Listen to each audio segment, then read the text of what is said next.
الشيطان الرجيم بسم الله الرحمن الرحيم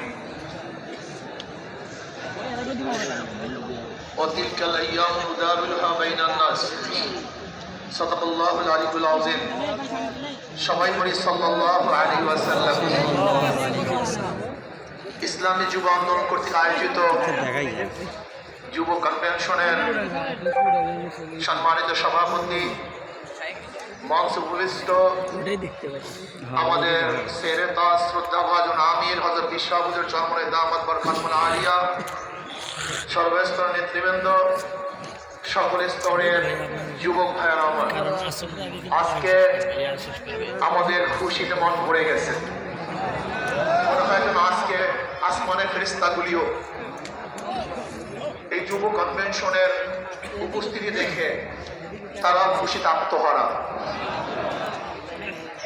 যুবক যদি জাগ্রত হয় তাহলে সেই জাতি জাগ্রত হয়, যুবক যদি জাগ্রত হয় দেশ জাগ্রত হয়, যুবক যদি ভালো হয় সেই সমাজটা ভালো হয়ে যায়, যুবক যদি ভালো হয় তাহলে দেশটা ভালো হয়ে যায়। মনে রাখতে হবে ইসলামী যুব আন্দোলন রুহানিয়াতের সমন্বিত প্রয়াস, রুহানিয়াত ও জেহাদের সমন্বিত প্রয়াস, এই স্লোগান মনে রাখতে হবে। রুহানিয়াতকে বাদ দেওয়া যাবে না, রুহানিয়াতকে ধারণ করতে হবে। ইন্না সালাতি ওয়া নুসুকি ওয়া মাহইয়ায়া ওয়া মামাতি লিল্লাহি রাব্বিল আলামিন। আমার জানি ইবাদত, আমার মালি ইবাদত, আমার আন্দোলন, আমার সংগ্রাম, সরাটি উদ্যানে আসা, আমার সময় দেয়া, আমার জীবন দেয়া, আমার মাল দেয়া, আমার ত্যাগ করা সম্পূর্ণ কার উদ্দেশ্যে? জোরে বলেন, একমাত্র আল্লাহর উদ্দেশ্যে। ইসলামী যুব আন্দোলন সাহাবাদের অনুসরণ করে, সাহাবাদের অনুসরণ ইসলামী যুব আন্দোলন। সাহাবাদেরকে ভুলবেন না, তারাই আমাদের অনুপ্রেরণা। আমরা তাদের দেখানো পথে চলতে চাই, তাদের মহব্বত অন্তরে লালন করি, তাদের ভালোবাসতে জানি, তাদেরকে ভালোবাসতে জানি, তাদেরকে এত মহব্বত করি আমাদের জীবনের চেয়ে সাহাবায়ে কেরাম থেকে বেশি মহব্বত করি। শুধু কি তাই, যারা সাহাবাদেরকে ঘৃণা করে, সমালোচনা করে, ওদেরকে আমরা মহব্বত করতে পারি না, ওদেরকে আমরা ভালোবাসতে পারি না। আমরা জনাব মুহাম্মদ রাসূলুল্লাহ সাল্লাল্লাহু আলাইহি ওয়াসাল্লাম আদর্শ গ্রহণ করে তার দেখানো নীতির আদর্শ বাস্তবায়ন করতে চাই। আমরা এরদোগানের আদর্শ বাস্তবায়ন করতে চাই না, আমরা মুরসির আদর্শ বাস্তবায়ন করতে চাই না, আমরা মদিনাওয়ালার আদর্শ বাস্তবায়ন করতে চাই। আমি যুব আন্দোলনকে বলবো, খবরদার সুন্নাতকে বাদ দিয়ে কোন আন্দোলন সংগ্রাম আমরা করতে চাই না। আমরা সুন্নাতকে ধারণ করে আন্দোলন সংগ্রাম করতে চাই। আমরা সুন্নাতকে জবাই দিয়ে তাকিয়ার নামে, আমরা কৌশলের নামে সুন্নাতকে জবাই দিতে চাই না, বরং আমরা চাই সুন্নাতকে সমুন্নত করতে, সুন্নাত অনুযায়ী চলতে।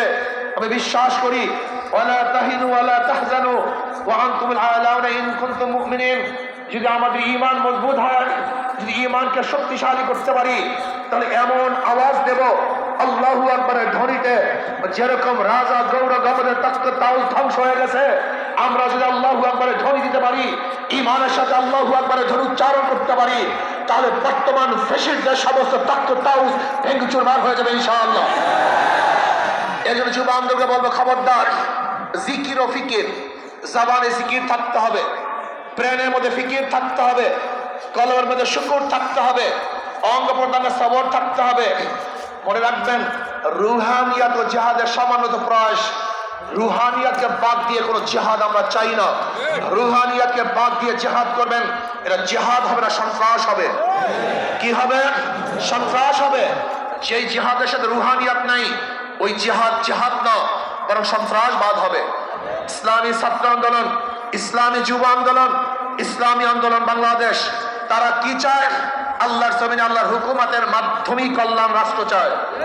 ইসলাম হুকুমত বাদ দিয়ে আমরা কল্যাণ রাষ্ট্র চাই না, আমরা ইসলাম হুকুমতের মাধ্যমে কল্যাণ রাষ্ট্র প্রতিষ্ঠিত করতে চাই। আমরা বিশ্বাস করি ইসলাম হুকুমত ব্যতীত secularism, socialism, capitalism, communism democracy কোন আদর্শ মানুষকে শান্তি দিতে পারে না, মুক্তি দিতে পারে না। একমাত্র মানুষের মুক্তির গ্রান্টি হলো ইসলাম হুকুমত। এই ইসলাম হুকুমত কায়েম করতে হবে। আপনারা জানেন আজকে অন্তর্বর্তী সরকার কিছু সংস্কার করতেছে, তার মধ্যে রাষ্ট্র সংস্কার। অবশ্যই রাষ্ট্র সংস্কার করতে হবে। কেন? আপনারা জানেন ফ্যাসিস্ট সরকার, রাষ্ট্রের এমন কোন বিভাগ নেই যে বিভাগকে ধ্বংস করে নেই, সমস্ত বিভাগকে ধ্বংস করে ফেলেছে। কাজী ধ্বংস স্তূপের উপরে সুন্দর একটা নির্বাচন উপহার দেওয়া সম্ভব নয়। আগে সংস্কার হবে, তারপরে নির্বাচন হবে। রাষ্ট্র সংস্কারের মধ্যে আমি বিচার বিভাগের স্বাধীনতা চাই, বিচার বিভাগের পূর্ণ স্বাধীনতা চাই। আজকে আমরা কি দেখেছি, সরকার পরিবর্তন হওয়ার সাথে সাথে সমস্ত আসামিরা খালাস হয়ে গেছে, আবার সরকার পরিবর্তনের সাথে সাথে অনেক আসামি জেলে ধুকে ধুকে পড়ছেন। তার মানে বিচার বিভাগ কি সরকারি ইঙ্গিতে চলে? একটা ভালো রাষ্ট্রের, উন্নত রাষ্ট্রের সবচেয়ে বড় মানদণ্ড হলো বিচার বিভাগের স্বাধীনতা। যেই রাষ্ট্রের মধ্যে বিচার বিভাগের স্বাধীনতা নাই, ওই রাষ্ট্র ভালো কল্যাণমুখী একটা রাষ্ট্র হতে পারে না। এর জন্য আমি বিচার বিভাগের স্বাধীনতা চাই, এমন স্বাধীনতা চাই বিচারকটা আইন অনুযায়ী বিচার করবে, কারোর ইঙ্গিতে বিচার করবে না, কারোর দিকে দৃষ্টি করে বিচার করবে না, বরং আইনে যা আছে সেই অনুযায়ী সে রায় প্রদান করবে। এমন স্বাধীনতা বিচার বিভাগকে থাকতেই হবে। এমনকি ওই চেন্নাইকে, চিটাগের চেন্নাইকে, সেও যদি বিচারের আওতা দিয়ে, সেও যদি আইনের আওতায় খালাস পায়, আমার কোনো আপত্তি নেই। কিন্তু আমিও যদি বিচারের আইনের মাধ্যমে জেলে থাকি, তাহলে আমার আপত্তি নেই। বিচার বিভাগকে স্বাধীন দিতে হবে, কারোর ইঙ্গিতে বিচার বিভাগে চলতে পারে না।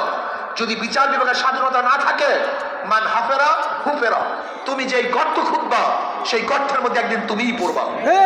এজন্য বিচার বিভাগের স্বাধীনতা চাই। নাম্বার 2, সংবিধান সংস্কার। আজকে দেখেছি সেখানে প্রায় 505টা আসন রাখা হয়েছে। আসন কম হোক বেশি হোক, কিন্তু সব জায়গায় নির্বাচনের ভিত্তিতে সংসদ সদস্য হতে হবে। মহিলাদের জন্য সংরক্ষিত আসন